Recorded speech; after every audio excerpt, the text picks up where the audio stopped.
नमस्कार किसान मित्रों, स्वागत है आपका अपने कृषि खेती यूट्यूब चैनल पर। किसान साथियों, ग्रीष्मकालीन तिल की खेती। जी हाँ साथियों, वैसे तो तिल की खेती खरीफ के मौसम में की जाती है, लेकिन कुछ वर्षों से इसकी खेती गर्मी के मौसम में भी की जाने लगी हैं। ग्रीष्मकालीन तिल की खेती बहुत ही आसान एवं लाभदायक होती है। इसकी पैदावार खरीफ के बजाय अच्छी पैदावार होती है तथा इसमें रोगों और कीटों का प्रकोप भी कम होता है। साथियों, अगर आप नए हैं तो हमारे कृषि खेती यूट्यूब चैनल को सब्सक्राइब करें, लाइक करें और शेयर करें। किसान साथियों, अब बात करते हैं ग्रीष्मकालीन तिल के लिए आवश्यक जलवायु की। साथियों, तिल के लिए 25 से 35 डिग्री सेंटीग्रेड तापमान अच्छा रहता है। यह 40 डिग्री सेंटीग्रेड तापमान को भी सहन कर सकती हैं। तिल एक उष्णकटिबंधीय जलवायु वाली फसल है। बात करते हैं मृदा की, मिट्टी की, तो इसके लिए बलुई दोमट मिट्टी तथा दोमट मिट्टी जिसमें पर्याप्त मात्रा में जीवांश पदार्थ मिला हो अच्छी रहती हैं। खेत की तैयारी। किसान मित्रों, जैसे ही हम रबी फसलों से कटाई करके निपटते हैं तो खेत की गहरी जुताई करें और 2-3 बार जुताई करके खेत को पाटा चला करके समतल कर लेवे। अब बात करते हैं उन्नत अधिक पैदावार देने वाली ग्रीष्मकालीन तिल की किस्मों की।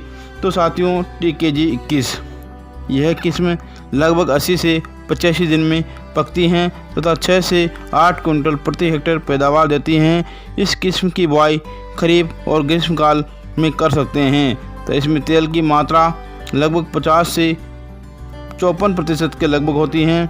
TKG 22 यह किस्म 85 से 90 दिन में तैयार हो जाती हैं तो 6 से 8 कुंटल प्रति हेक्टेयर पैदावार देती हैं। TKG 22 को भी खरीफ और ग्रीष्मकालीन दोनों ही ऋतु में इसकी बुआई कर सकते हैं। बात करें तेल की, तो इसमें 50 से 54% तेल की मात्रा होती है। रम्मा सिलेक्शन 5 इसकी पैदावार की बात करें तो 7 से 8 कुंटल प्रति हेक्टेयर देती हैं और 90 से 95 दिन में पकती हैं। तो यह भी खरीफ और ग्रीष्मकालीन के लिए उपयुक्त किस्म हैं। RT 127 यह किस्म 75 से 85 दिन में पककर तैयार होती हैं। बुआई के 30 से 35 दिन बाद फूल आना शुरू हो जाते हैं और पौधे की हाइट 90 से 135 सेंटीमीटर के लगभग होती हैं। बात करें पैदावार की, तो 8 से 10 कुंटल प्रति हेक्टेयर पैदावार देती हैं। इसके बीज सफ़ेद चमकदार सुडौल होते हैं। तेल की मात्रा 45 से 50% के लगभग होती हैं। RT 346 यह वैरायटी कृषि अनुसंधान केंद्र मंडौर जोधपुर द्वारा विकसित की गई हैं।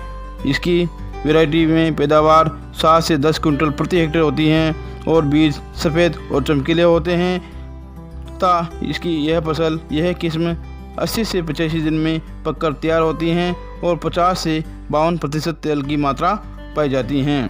JT 7 यह किस्म 85 दिन में पकती हैं और 7 से 8 कुंटल प्रति हेक्टेयर पैदावार देती हैं। इसकी बुआई हम खरीफ और ग्रीष्मकाल में कर सकते हैं। साथियों, अब बात करते हैं बुआई के समय की।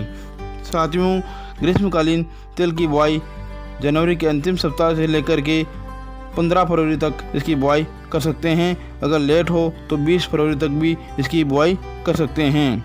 बात करें बीज दर की, तो अगर हम छिटकाव विधि से बुआई करें तो लगभग 6 से 7 किलो बीज की प्रति हेक्टेयर आवश्यकता होती है तथा अगर हम लाइनों में बुआई करें तो लगभग 4 से 5 किलो बीज प्रति हेक्टेयर पर्याप्त होता है। अब बात करते हैं इसकी बुआई की विधि। साथियों, इस तिल की बुआई छिटकाव विधि से और लाइनों में कर सकते हैं। अधिकतर किसान छिटकाव विधि से इसकी बुआई करना पसंद करते हैं। अब बात करते हैं खरपतवार नियंत्रण की। किसान मित्रों, जब हमारी फसल 25 से 30 दिन की हो जाए तब हमें निराई गुड़ाई करके अतिरिक्त खरपतवारों को निकाल देना चाहिए। इसके लिए हम अगर रासायनिक विधि से खरपतवार नियंत्रण करना चाहे तो फ्लूक्लोरिलीन या पेंडेमिथालिन को बुआई से पूर्व इस्तेमाल कर सकते हैं। सिंचाई। साथियों, चूँकि तिल की फसल हम गर्मी की मौसम में लेना चाहते हैं तो इसमें लगभग 5 से 7 सिंचाइयों की आवश्यकता पड़ेगी। तो लगभग 10 से 15 दिन के अंतर पर सिंचाई करते रहे।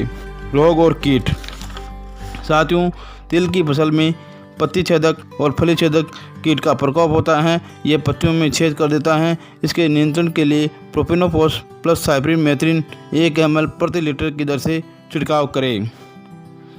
गाल मक्खी, सैन्य कीट और होगमोथ। यह कीट तिल की फसल के मुख्य कीट हैं और इनका प्रकोप हमारी तिल की फसल में होता ही है। तो साथियों, इनके नियंत्रण के लिए प्रोफेनोफॉस प्लस साइपरमेथ्रिन 1 ml प्रति लीटर पानी में, या फिर मोनोक्रोटोफॉस 1 ml प्रति लीटर पानी में, या फिर क्लोरीपाइरिफॉस 2 ml प्रति लीटर पानी में इसका उपयोग कर सकते हैं। दूसरा, पत्ती अंगमाई रोग।